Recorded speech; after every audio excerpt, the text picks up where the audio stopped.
This Torah class is brought to you by TorahAnytime.com.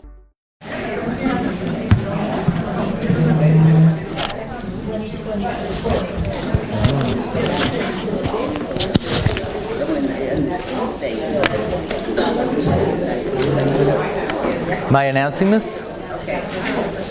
You'll announce it.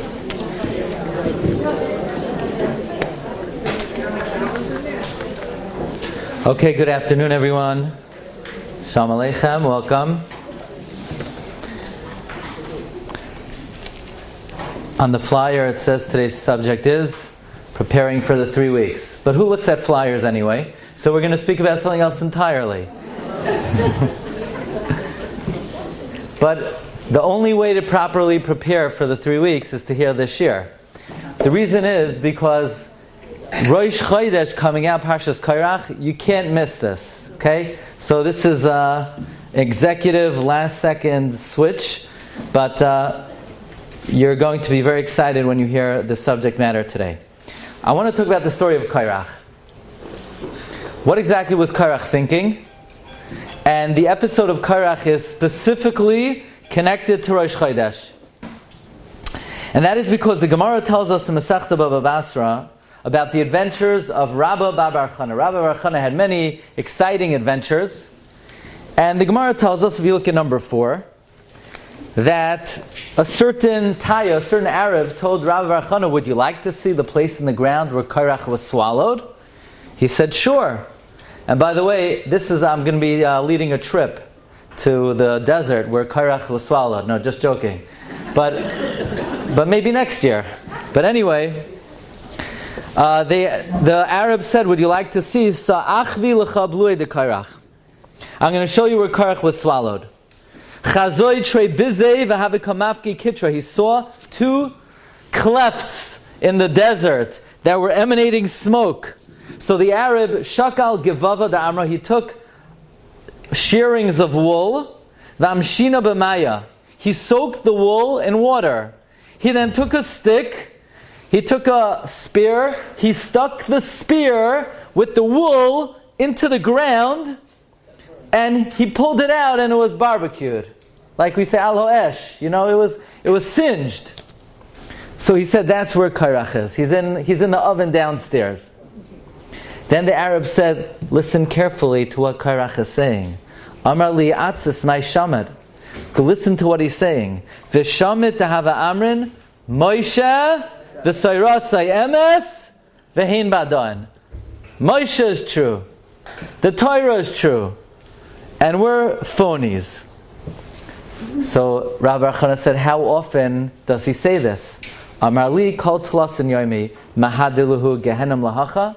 Every 30 days, the purgatory kicks up Korach to the surface, kibasar bekalachas, like meat in a pot. If you're cooking a cholent, and there's meat in the pot, the meat is, goes stirred up every so often. Every 30 days, Korach is kicked up to the surface. Va'amri hachi, Maisha b'sayrasa yemes, v'hein badoen. Actually, there's an app now you could get to know exactly when Korach is about to surface. Okay? But the question is, so when? When exactly is Korach surfaced? Says Rashbam, Kol Rosh Chodesh.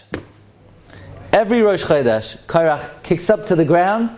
He says, Moshe emes, Sayrasa emes, v'hein badoen. So the $1 million question is, why does Korach make this admission every Rosh Chodesh? It's today. It's if there are 2 days Rosh Chodesh, then it's like old faithful. You wait there the day before. Korach comes, you see the tourists come. You take a picture. You could get postcards. You could get magnets, keychains. Korach Moshe emes, Sayrasa emes, v'anachnu badoen. Why on Rosh Chodesh? That's question number 1. Question number 2: what kind of guys did Korach gather to join him in his fight against Moshe Rabbeinu? So the pasuk says, "Vayakumu lifnei Maisha, va'anoshim ibnei Yisrael chamishim u'masayim." He took 250 guys.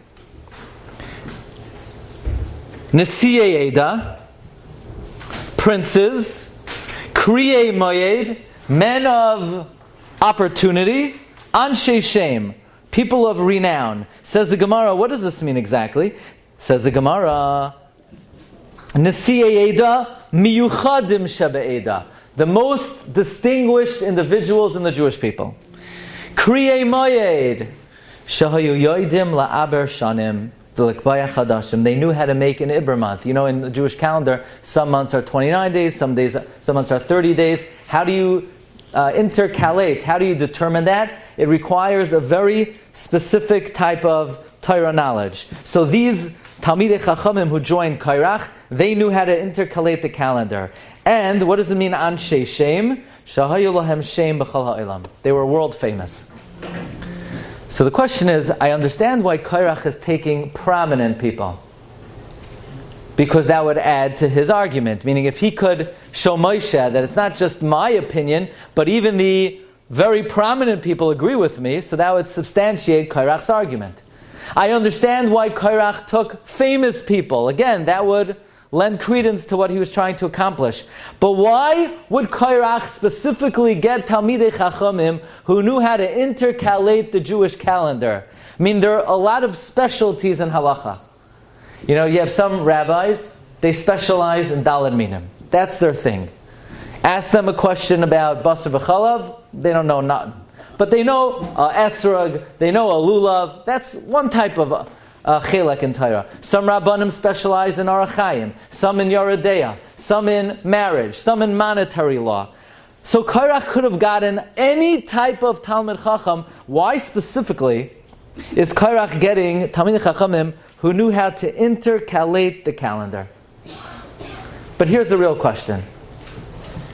Remember, let's think back. When did the story take place?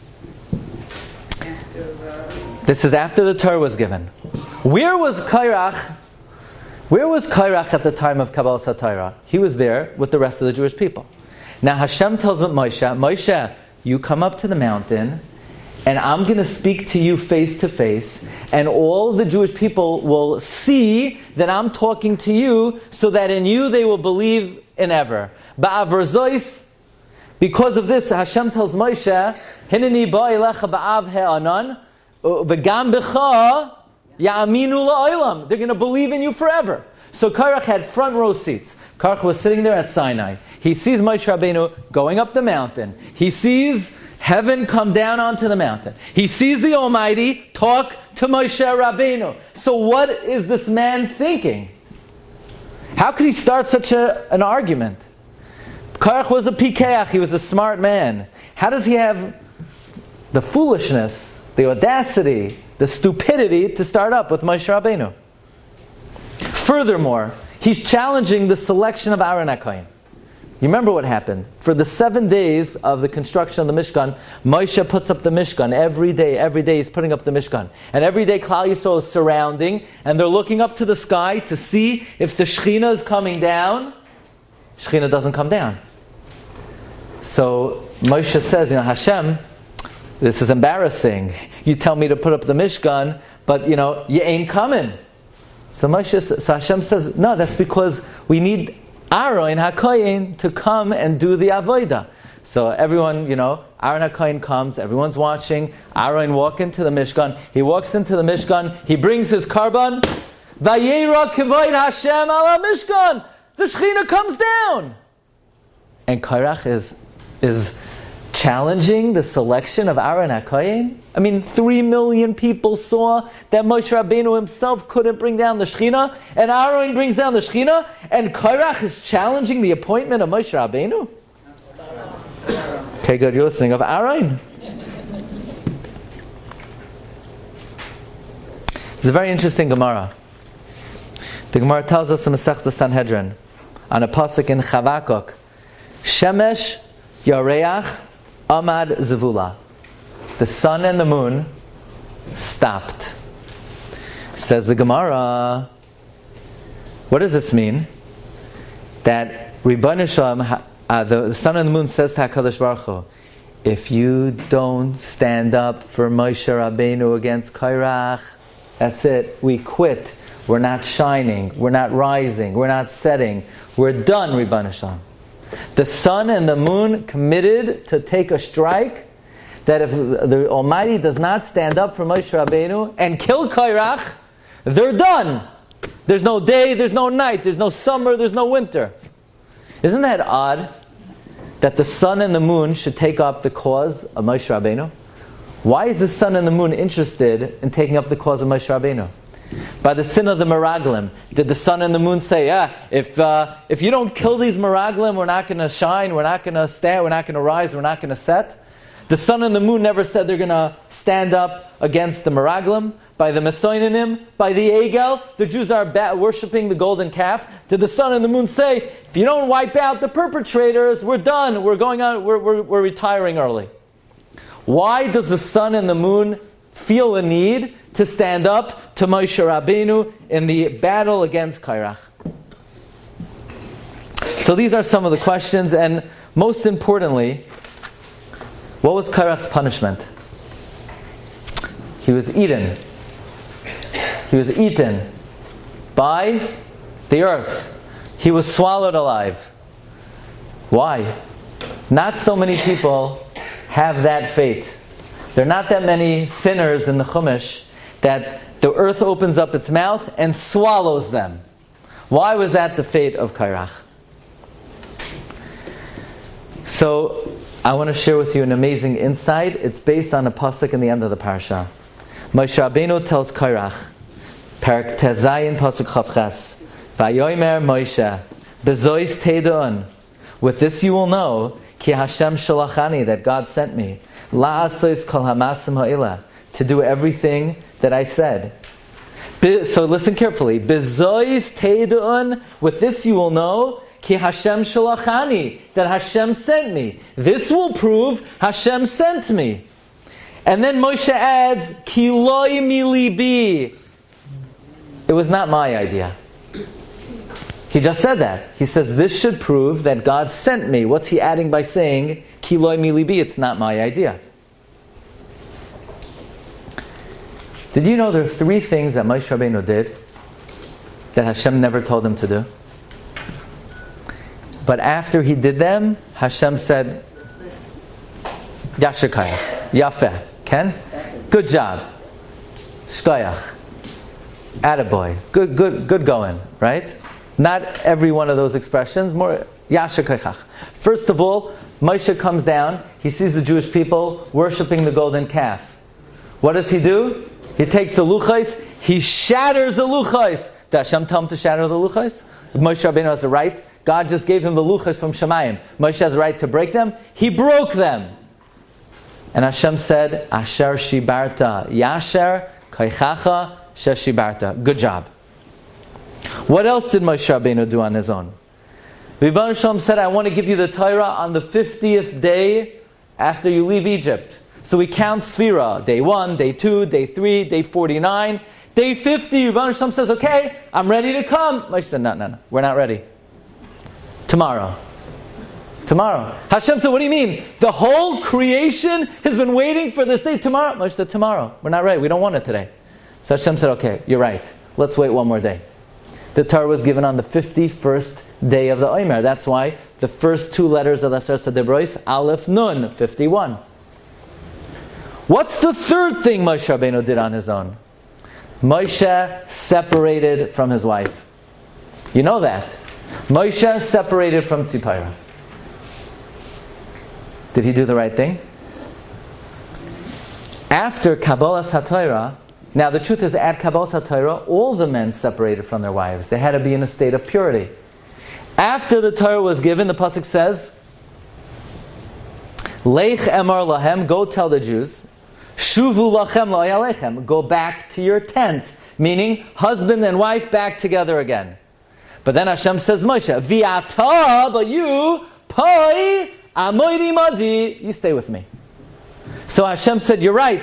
You separated from your wife, and I agree with you. That's the Gemara. Comes Tosfos, and Tosfos asks, how do we know that Moshe came up with the idea on his own to separate from Tzipora? And then Hashem said, you're right. Maybe Hashem just told him, separate.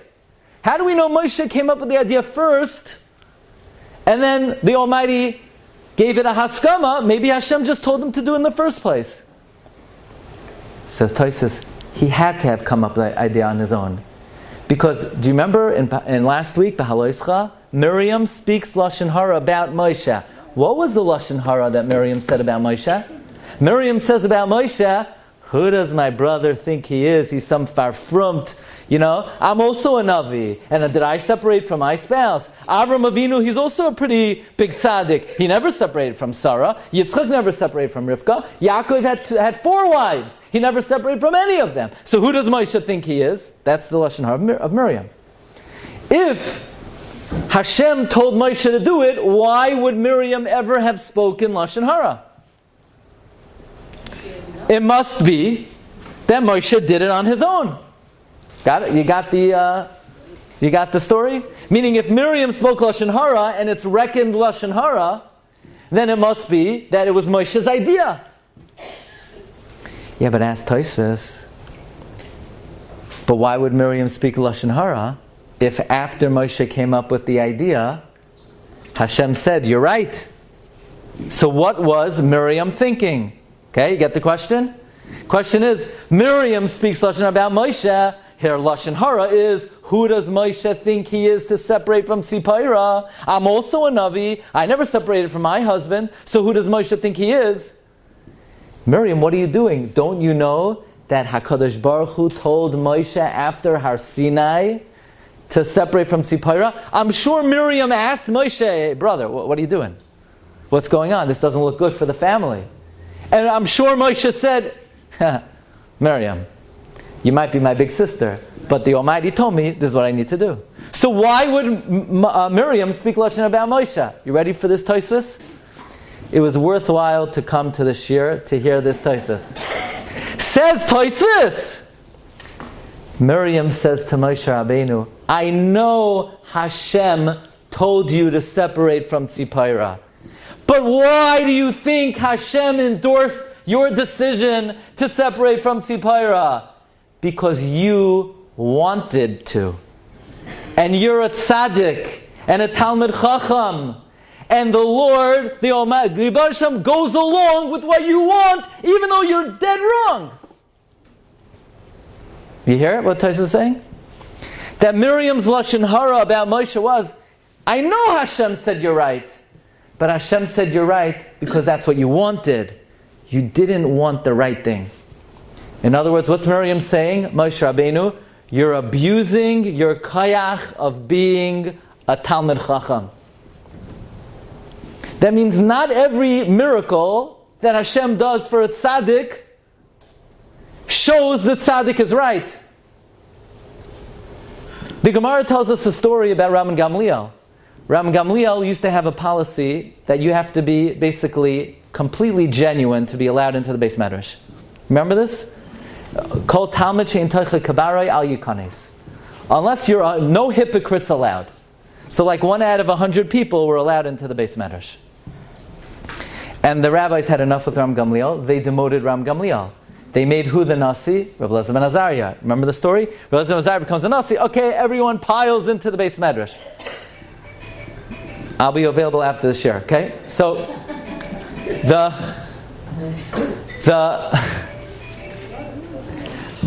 Rabbi Elazar is the Nasi. Everyone's piling into the Beis Medrash, and Ram Gamliel has Chalishas Hadas. He feels really bad that he prevented so many people from learning Torah. So Hashem comes to him in a dream, and Hashem, basically gives him, a pat on the back. It's okay, it's okay. And the Gemara says it wasn't okay, and he was wrong. But Hashem gave him a pat on the back because he's a tzaddik. So Shamayim didn't want him to feel bad, even though he was wrong. So he had a heavenly message that he's still a good rabbi, even though he made the wrong decision. That was the Lashon Hara of Miriam. Can you imagine such a thing? Miriam said, I believe you, that Hashem told you should separate from Tzipora.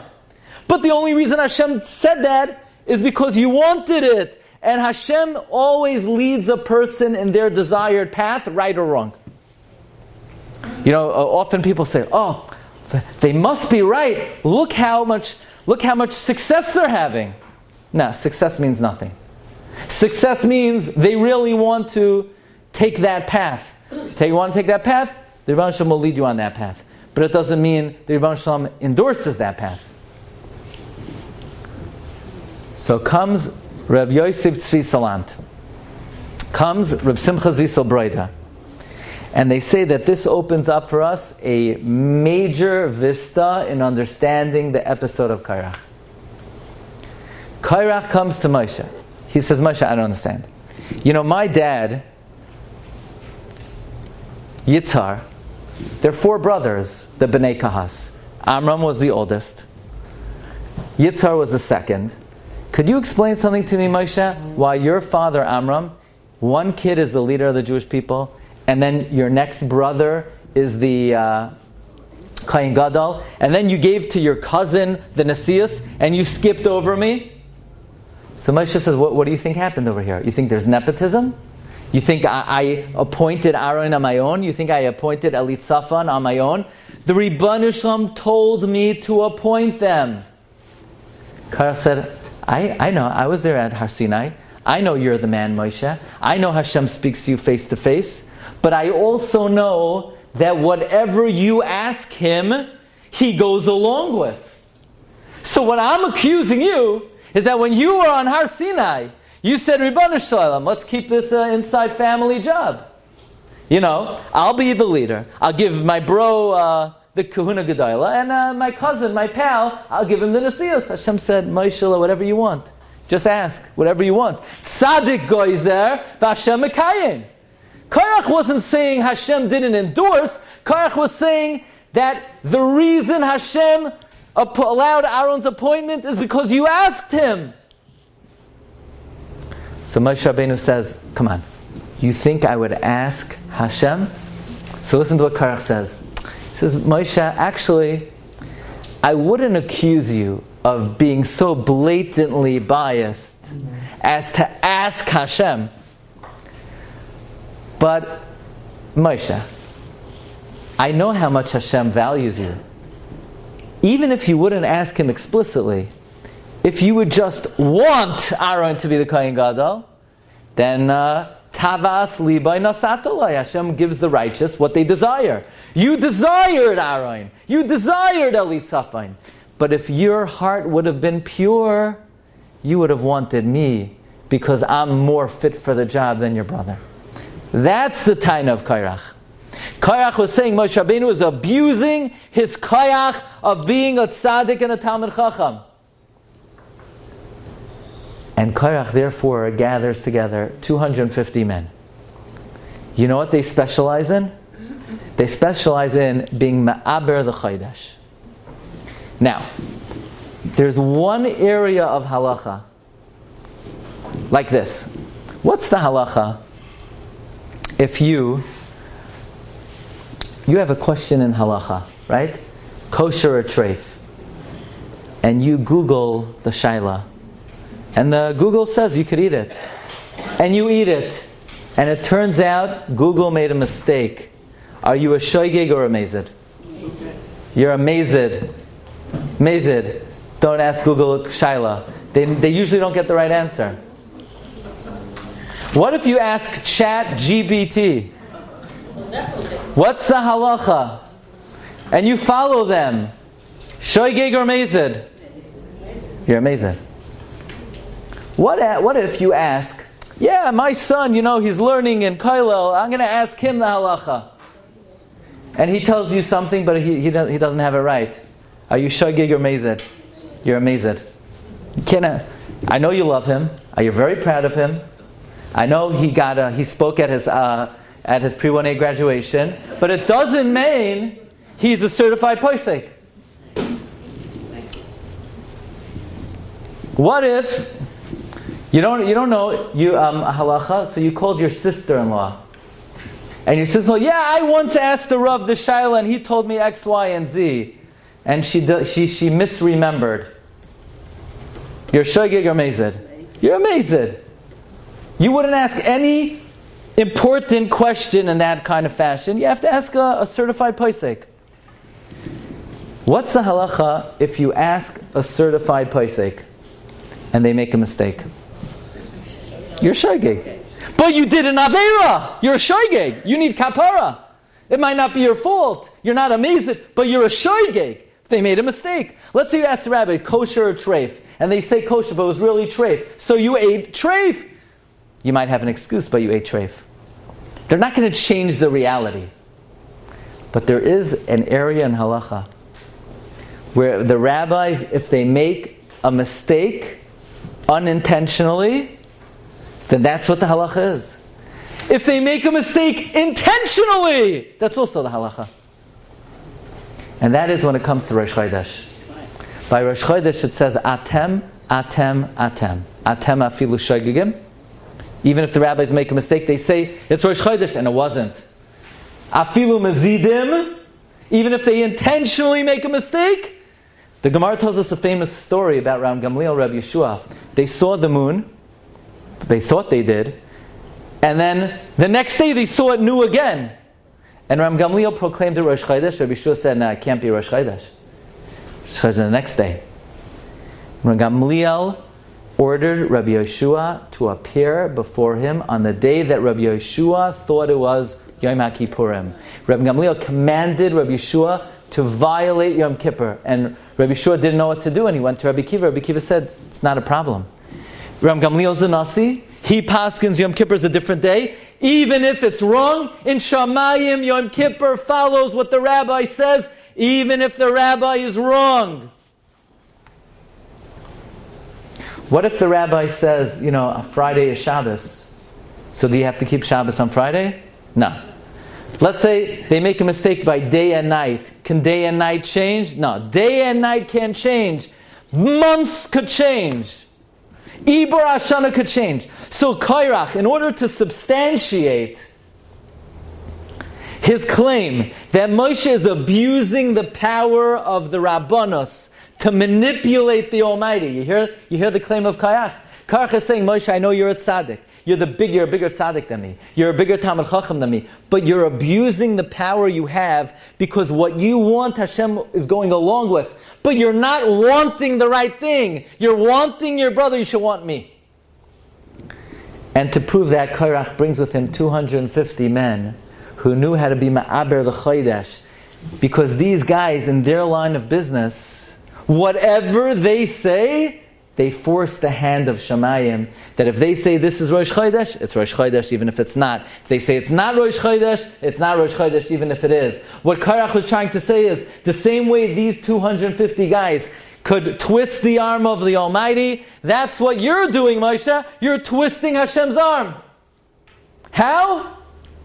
So first Korach says, you asked Hashem to appoint Aaron. You want Aaron. You want Aaron.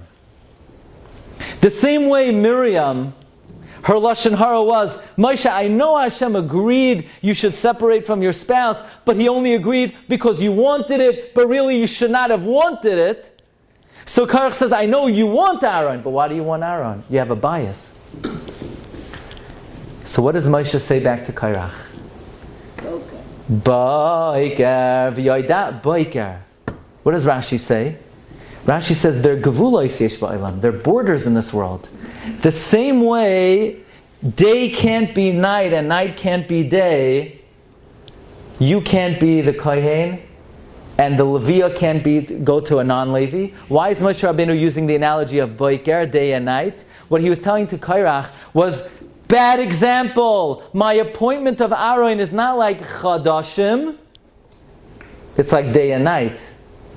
If the rabbi mistakenly says, okay, it's night now, you could say Kriya Shema Shel Arvis. You can't say Kriya Shema Shel Arvis. It's day now, you could do Milah, you could do Shofar, you can't do it. The Chachamim don't have the power to make day into night and night into day. Likewise, I don't have any sway on who Kahuna belongs to, who Leviah belongs to. You're erroneously invoking the power of Rosh Chodesh in your argument against me in my appointment of Aaron. That is why the sun and the moon said, Ribban Sham, if you don't knock off this guy, we quit. Because he is abusing us.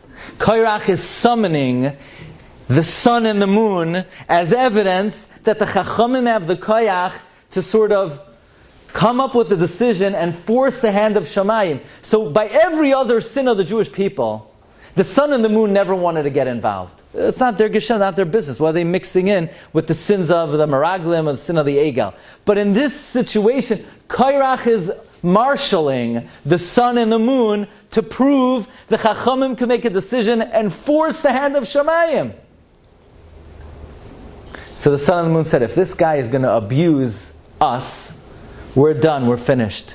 We're not going to serve anymore. We're retiring young. Can I ask a question? Sure. How come Yoshua, when he said Shemesh v'Yivon Dom v'Yarech v'Emet Ayalon, he summoned also the heavenly bodies that He said could, Yarech? yeah, Yoshua did that, and for Yakovino comes to Harabayas, sun sets early. Yeah, Yakovino comes back to Eretz Yisrael, sun rises early. Right. So you see that the Chachamim have power over. By the way, I'll tell you something else. There's a halacha that, without getting into all the details, at 3 years old, the Gemara says, a certain physiological change happens to a girl. Okay, that's what the Gemara says.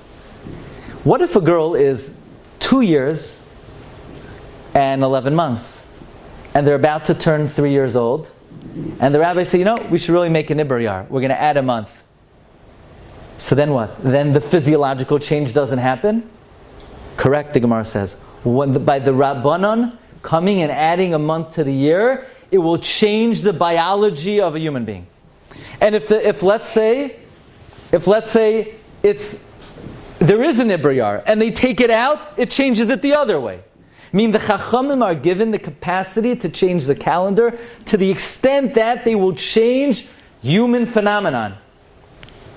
And look, the tzaddikim could stop the moon, but if they say it's night and they're wrong, it doesn't make it night.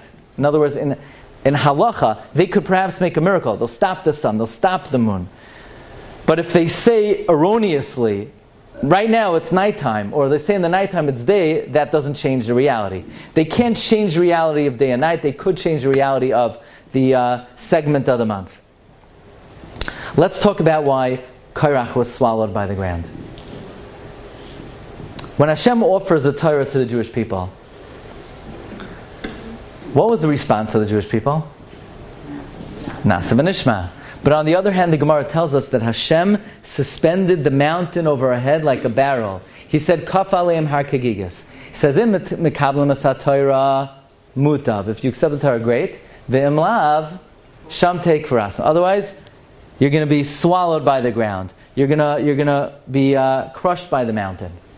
So it's a contradiction. Did we accept the Torah willingly, or did we have to be coerced? So the well-known answer is, the written law, we accepted willingly. The Torah Sheba'al Peh, we had to be forced into it. So that means that if someone doesn't accept the oral law, what's the punishment of not accepting the Torah Sheba'al Peh? The punishment is being swallowed alive. So Korach was not challenging Hashem. Korach was not challenging the Torah Tzivalanu Maisha. Korach was challenging the koyach of Maisha as the one who disseminates the oral law. He was challenging the Torah Sheba'al Peh. He was saying, Moshe Rabbeinu, you're not faithful in your capacity of the one who gives the oral law to Klal Yisrael, because you're using personal bias to manipulate the hand of heaven. So because Korach is accusing Moshe Rabbeinu of not being loyal as the torchbearer of the Torah Sheba'al Peh, his punishment was he was swallowed alive by the ground.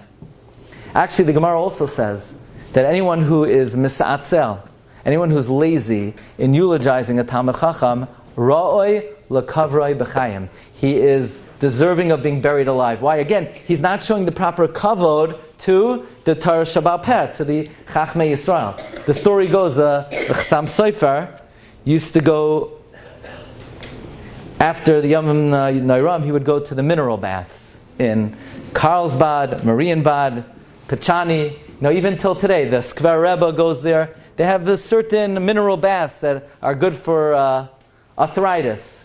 So the Chassam Sofer was once there, and he goes into the bath, and they have these big, heavy metal doors. Now, it's good to be in a hot bath, but if you're there too long, then like Korach, Anyway, the metal doors close, and Chassam Sofer doesn't know what to do. He's going to be closed up, alive, in this mineral bath. That's going to be the end.